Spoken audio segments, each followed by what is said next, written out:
You're listening to an archived Cabral Concept podcast. After listening to this show, check out the most up-to-date podcasts available at stephencabral.com/podcasts or search directly on iTunes.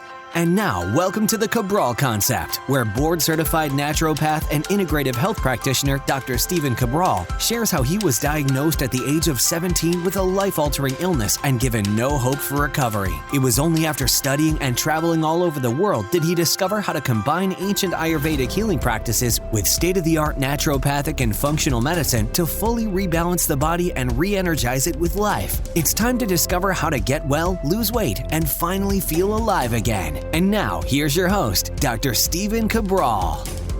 On this Training Thursday edition of the show, where I want to do a follow-up show from Tuesday. Super important that we take this topic to the next level. So what I'd like to do is just make sure that you understand the importance of exercise well beyond body transformation. So a lot of people right now, this is the time of the year, they're thinking about getting into an exercise program. They don't know if they should be doing a boot camp, if they should be doing CrossFit, if they should be doing cardio, if they should be doing strength training. No idea what they believe they should do or what they think they can do.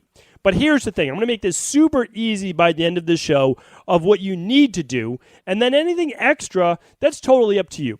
Because the truth is, we need to start making exercise a little bit more fun, a little bit more palatable, so that more people participate in it.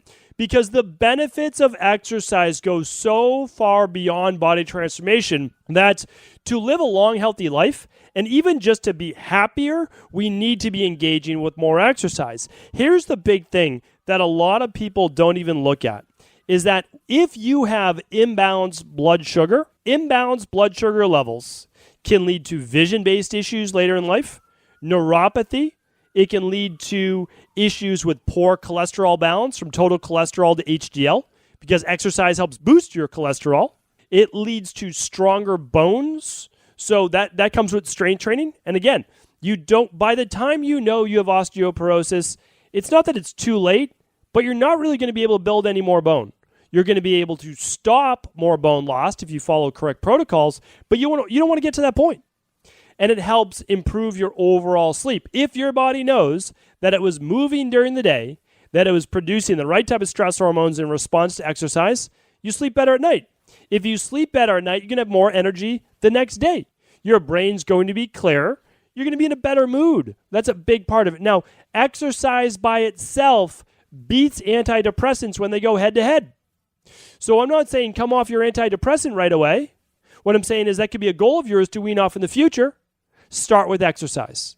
Exercise is going to boost your overall mood, help you better deal with stress as well.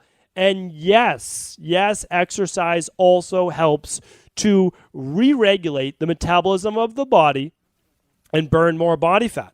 And I want to share with you the way that exercise helps. It's two main ways. These two main ways we need to ingrain into our brains. And as personal trainers and nutritionists and health coaches, IHPs, you need to be able to share this with your clients as to why exercise is so vital. There's two main reasons. The first one is this, and it's because it improves insulin resistance. Okay, what does that even mean? Well, it means this, that as your blood sugar levels start to rise, so let me give you two ways that we see that all the time in the practice. You can do a fasting blood sugar level right at home. You use a simple glucometer. I talk about it all the time, but it's like this $20 gadget that can just let you know, hey, you doing okay with blood sugar or not? When you wake up in the morning, simply take your blood sugar. That's it. It's a little prick of the finger. You put one drop of blood, not a vial of blood, one drop of blood on this little strip that's attached to this 2-inch machine, this tiny little machine, and it tells you what your blood sugar is. And it should be between a 75 and a 95. Ideally, it's not creeping up towards 95. If it's over 95, but less than 126, you are moving towards higher blood sugar. Your body is not tapping into body fat as well as it could be during the night. There's a reason for that. And we talked about that. If you want to go into, episode 1411. So just check out stephencabral.com 1411. And that will give you 15 reasons for blood sugar dysregulation. So you can check out that show. So here's the thing. That means your body's not as regulated as it should be. Stress hormones, thyroid, there's multiple reasons why.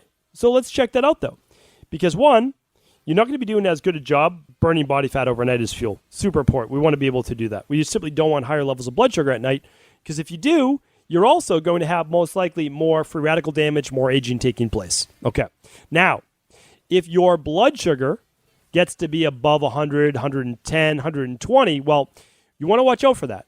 Because at 126, at a fasting glucose in the morning of 126 is considered type 2 diabetes, typically when your hemoglobin A1C, your HbA1c, is a 5.6 or greater. So those two. So what we want to make sure, though, is that we don't move towards diabetes. Now, so important if you have children as well right now. 1 out of 5 teenagers are going to have diabetes within the next 10 years. I mean, that's insane. 1 out of 5 children. Teenagers are still children. Adolescents are still children. A 13-year-old, 14-year-old, 15-year-old, still a child. We're talking about children with adult diseases. I mean, I'm not even going to go into all the autoimmune diseases with children as well. These were considered adult diseases. And now all of a sudden, our children are infected with diseases that they didn't ask to have. We need to help them out. They did not ask for this disease. They don't even know why they have it. They are too young. They are not listening to podcasts like this. They are not researching all of the information. What we need to realize is that a lack of movement in children, a lack of exercise, combined with processed foods and poor fats in the diet, as well as, again, just poor diet in general, I don't want to pick on any macro because it can be all three, are leading to diabetes, or at least dysregulated blood sugar. The weight starts to come on as a teenager, which again, then there's bullying with kids. Kids feel bad about their self-image. This is a very important time in a child's life. This is when they're developing their psyche as well. And they are not looking through the world through the most rational lens. Let's help them. Whether we're coaches, personal trainers, nutritionists, doctors, parents, concerned family members, whatever it might be. Share this message. When you exercise, your body improves insulin resistance. That's the first fact. Meaning this. Over time, your cells, the trillions of red blood cells that you have, the receptors on the outside of the cells start to turn a blind eye to insulin. And insulin is produced by the pancreas. The pancreas produces insulin when there's higher levels of blood sugar in the bloodstream. Well, it continues to produce more and more insulin the more blood sugar is in your bloodstream, and it can't get into those cells. There are massive issues with this. Here's why. Over time, if the blood sugar is constantly elevated, these cells lock down. They lock down for many reasons. One, massively elevated blood sugar levels. The other, poor fats in the diet. It's a big part of it that nobody talks about. Omega-6s, polyunsaturated fatty acids, too many saturated fats in the diet. Nobody talks about that, but it's still the truth.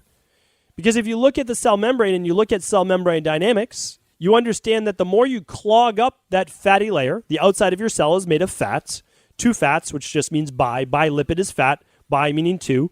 Again, medical terms, they love to try to confuse us, but bilipid just is two fatty membranes. That's it. We have soft fats, we have harder fats in there, sterols, and we have more of the polyunsaturated fats in there as well. So when we look at it, we need a nice balance. Too many saturated or sterols, there's not enough freedom and flow to get waste out of the cell and to get things like blood glucose in. But believe me, our mitochondria, hundreds of them per cell, and our cells need glucose as well. You've been fed a bad bill of information, a poor bill of goods, if you believe that your body does not need glucose. It does. It absolutely does. And it gets it no matter what. Even if you're on keto diet, your body will get glucose. That's how important it is to life. Okay? So there's that. And then what I want you to realize is that, again, it's not just about blood sugar, it's also about the quality of the food that you're eating. So that's what matters. It's not about counting points. Points can still lead to poor food choices. So The more your blood sugar gets elevated, the poorer your choices with overall fats, the less your cells will allow sugar into them. So your body keeps pumping out insulin. Well, it continues to pump out insulin, and the cells just say, we're not listening. We're not listening. Well, all of that insulin isn't a good thing either, especially if it draws in that blood sugar after a while. You get a big drop in blood sugar. That's called hypoglycemia. Now, you feel lightheaded, you feel weak, you get brain fog, and you rebound with what? Wanting more carbs or carbs and fat, which only further exacerbates the situation and adds to a lot of weight gain as well. Because if the blood sugar can't get in there, you will store it as body fat, especially around the middle. Not ideal. This will dysregulate hormones, raise estrogen levels, create breast tissue even in men and adolescent boys. This is so important to look at it. And again, no one's talking about it. So factor 1 is exercise. Moving your body improves insulin resistance. That means your cells will actually open up again. They'll say, okay, we're going to let some blood sugar in. Why? Because you made your body require glucose by exercising. Your body needs glucose for energy, for fuel, and for repair. Okay? Your muscles need that. Very, very important. All right, so that's the first factor. The second factor is this. The second factor, and this is really important. This is so important, especially with people with insulin resistance, meaning that your cells are not listening. You're adding body fat. By exercising, this is unbelievable. And again, most people don't know this. They don't teach it to personal trainers. I don't know if they even teach it to most nutritionists now, but they should. When you exercise, your muscles can use glucose without insulin. This is an amazing factor because if you're not producing enough insulin or you're producing the wrong amount at the wrong time, when you are exercising, your body can actually start to soak up the blood sugar. It can soak up glucose. That's why I also say if you have a cheat meal or if you have some extra carbs, good to exercise that day, right? On the days that I go out and I want to enjoy one of my favorite meals, I'm not confusing myself. Like I'm not lying to myself. When I eat bread and pasta, I eat it because I enjoy it. Do I know it's inflammatory? Yes. Do I know that it's processed food? Yes. Do I still want to enjoy that food once a week? Yes, I do. And that's because I've gotten myself healthy and I still want to be able to enjoy that.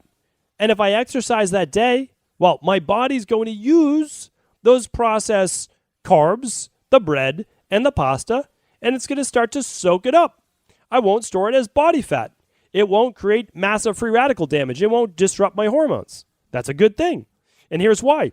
Even if your insulin levels are not working that well, your muscles can use blood sugar without the insulin.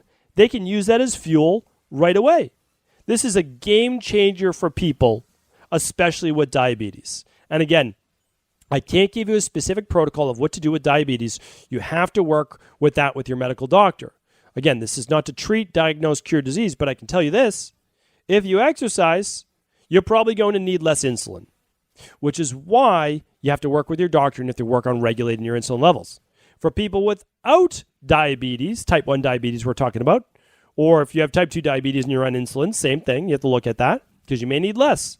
But that's because it's so effective.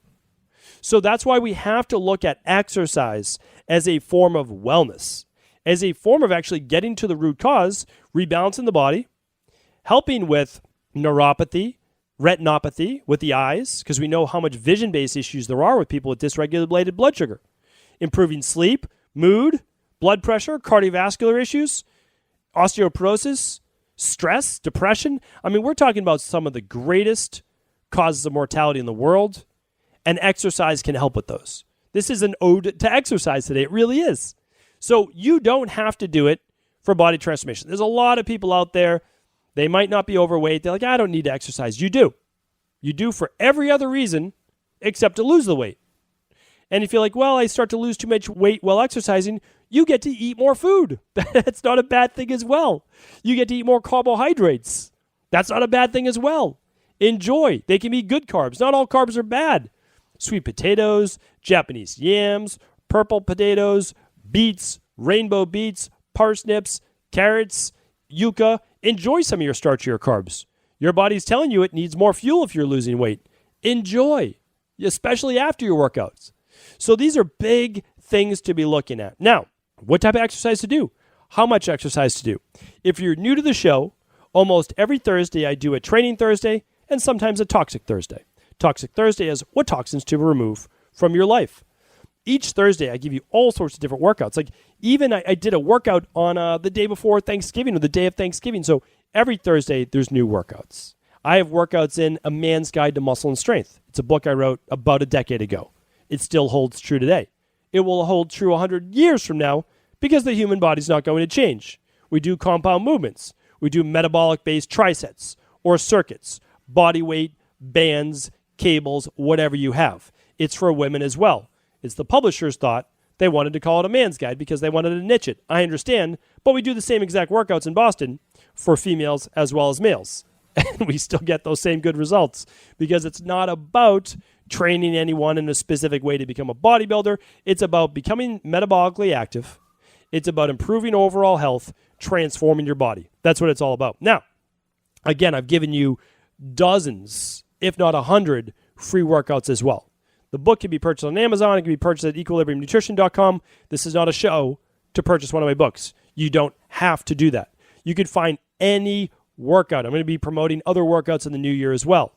Ones that I love, ones that you can engage on online. It's not something that we're getting into yet. I want to be able to promote others as well. But here's what you want to do. And I just talked about this. Let's see. This was on episode 1406. Because again, I want to give you unbiased information. And this is pretty interesting to me. Is that we're finding more and more. We knew this in the 70s. But we started to get away from it in the 90s and early 2000s. And now we're moving back. Is that aerobic training is highly beneficial. Aerobic training is highly beneficial for glucose levels, as well as oxygenating the body, as well as improving the mitochondria and ATP. There's less lactic acid production, which comes from resistance training. Now, here's the caveat. You still need resistance training, at least twice a week. So what we recommend as a true functional medicine, incorporating right exercise, 2 to 3 days a week of strength training, resistance training. It could be your own body weight. It could be bands. It could be kettlebell. It could be sandbags. You could be doing whatever you'd like, okay? 2 to 3 days a week. If you're new to this, start with body weight exercises. But also, 3 days a week of aerobic training. Now, the nice thing is this. You can combine strength resistance training days with aerobic training days. That works. How much exercise then do you need? Well, more days than not. That automatically puts us at 4 days a week. So now, what do studies say that you need for total exercise per week? At least 150 minutes. Okay, so let's do the math. If we do 4 days a week, we need about 40 minutes of exercise for that day. That is the exact length of the workout that we do in our centers in Boston as well, at our personal training studio too. We have 2 locations, one functional medicine, one for nutrition and body transformation personal training. But again, you probably don't listen in Boston, listen to this. Anywhere in the world, you can hire a personal trainer. You can do an online program. You can do one of the programs for my book. But we need to get you moving your body. In IHP, we say if you're not moving right now, you start with walking. Walking also improves insulin resistance. Okay, but we eventually need to get to some bodyweight training. So if you follow the graduate exercise program, you'll eventually strengthen your body enough. You'll be able to tolerate exercise enough that you won't get too tired or flu-like symptoms the next day, which I used to get. And you'll be able to then add some strength training, 2 to 3 days a week. Again, if you do 5 days a week, it's 30 minutes a day. If you do 4 days a week, it's 20 minutes a day. That is why I recommend 2 to 3 of those days, 20 minutes to 30 minutes strength training, 10 to 15 minutes of intervals or so, or 20 minutes strength training, 20 minutes, maybe 30 minutes of aerobic exercise afterwards. You can get it all done in 40 to 45 minutes. You really can. These do not have to be long, drawn-out workouts. My workouts are very rarely ever more than 45 minutes. The only time they'll ever be longer than that is if I'm there with a friend and we just are hanging out, having a good time, we're exercising more, whatever it might be. Or if I'm training for more of an aerobic-based event where I'm doing more aerobic-based training. That's it. Then again, there's always a time and a place. But if we're talking about generalities and where do you need to start, Well, you start at 10,000 steps a day. Then we're going to start to add in a little bit more cardio. We're going to start doing some body weight-based training. I'll tell you this, though. If you don't do anything else for this coming new year, meaning like, okay, you'll make some tweaks to your diet, whatever it might be, add exercise, especially if you're lower mood, especially if you have difficulty taking the weight off or keeping it off, or if you're starting to feel the effects of aging. Your muscle, I tell this to people all the time, once you get to your 40s, it's more important than ever to start exercising, 40s, 50s, 60s, because if you lose muscle, it's going to be so difficult to get it back. It is. And I'm not saying that because it's not like you can't do it. You can with resistance-based training. But it's so much easier to keep the muscle you have. And we're not talking about bulking up. We're talking about lean muscle. Remember, the muscle is what gives your body shape. You need it. And it's also which allows you to eat carbohydrates and allows you to burn calories. The less muscle you have, the less metabolically active you are. The less food you can eat, the less calories you can consume. Certainly the less carbohydrates. And you also want to do it for mind as well. So we talked about the body. You need to exercise for your mind. Any day you exercise, I'm telling you right now, don't overdo it.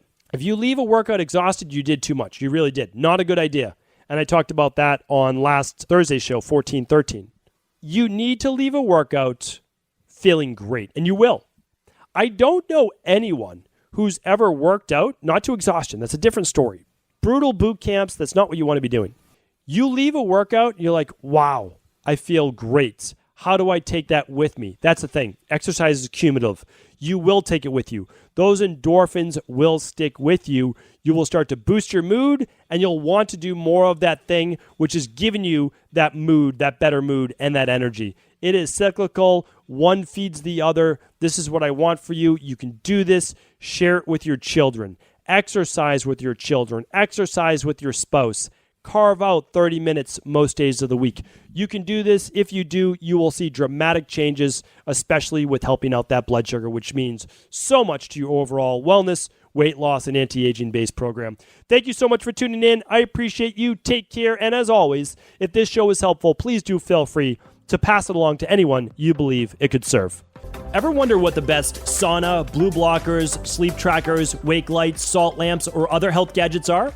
Or what about the top non-toxic mattresses, sheets, soaps, bath products, toothpaste, and cookware? Or would you like to know the cleanest choices for hemp parts, meal delivery services, supplements, and much more? I personally curated, researched, and now created a resource page of all of my top picks that continues to grow each week. These are the exact products I use in my own life, with my family, in my private practice, and they're the ones I trust. To find out all of my up-to-date recommendations and all the details, simply head on over to stephencabral.com/resources.